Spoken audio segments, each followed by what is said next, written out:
প্রসেসটা একটু জেনে রাখুন, আপনাদের পক্ষে সুবিধা হবে। এই ফর্মটা আপনার হাতে দুটো কপি, একটা কপিতে আপনি ফিল আপ করবেন, একটা কপিতে দুটোতেই ফিল আপ করবেন।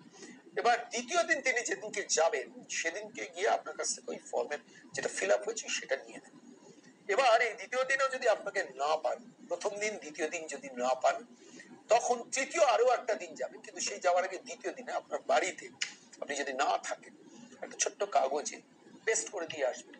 সেটা দায়িত্ব বিএলওদের যে আমি অমুক দিন আসবো আপনার বাড়িতে, আমি অমুক দিন এসেছিলাম, অমুক দিন এসেছিলাম, পাইনি, আমি অমুক দিন আসবো, ফর্মটা নিয়ে আসবো।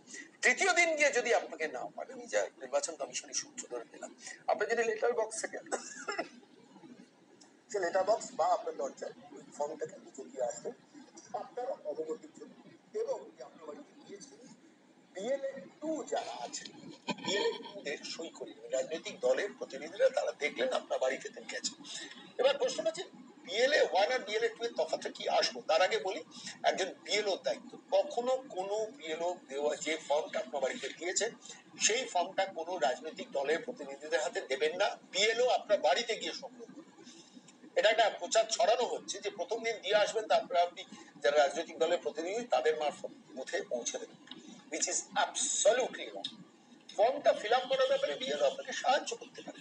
এবার ইন্টারেস্টিং যেটা হচ্ছে এই ফর্মটা ফিল আপ হওয়ার পর যখন আপনি ডুপ্লিকেট ফর্ম মানে একটা ফর্ম নিয়ে নেবেন, দ্বিতীয় যে ফর্মটা থাকবে একই ধরনের ফর্ম, সেখানে নাম এপিক নাম্বার এগুলো লেখা থাকবে, সেইখানে বিএলও সই করে দিয়ে আসবে যে এই ফর্মের অরিজিনাল কপিটা আমি দিয়ে এসেছি।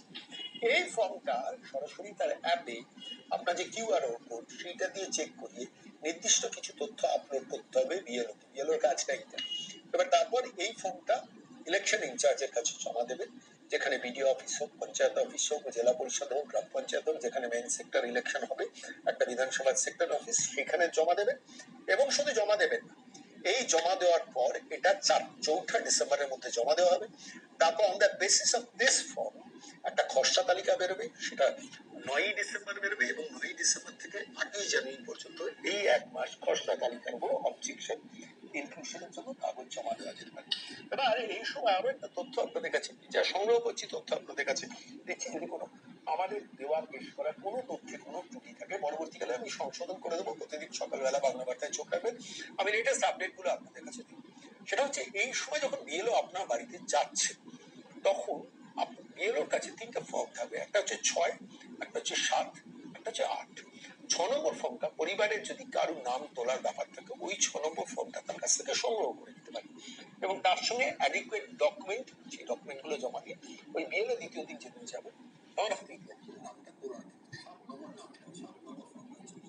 ডিলিট করার, অর্থাৎ যেখানে আপনার পরিবারে কেউ মারা গেছে মানে মারা গেছেন এর ক্ষেত্রে এটা হবে 7 নম্বর ফর্মটা ফিল আপ করে ওর কাছ থেকে নিয়ে দিয়ে দেবেন যে পরিবারের অমুক সদস্য মারা গেছেন, এই নামটা বাদ দেওয়া এবং সঙ্গে একটা ডেথ সার্টিফিকেট বা কিছু সংযুক্ত। এই 7 নম্বর ফর্মের কোনো হিয়ারিং হবে না, মনে রাখবেন।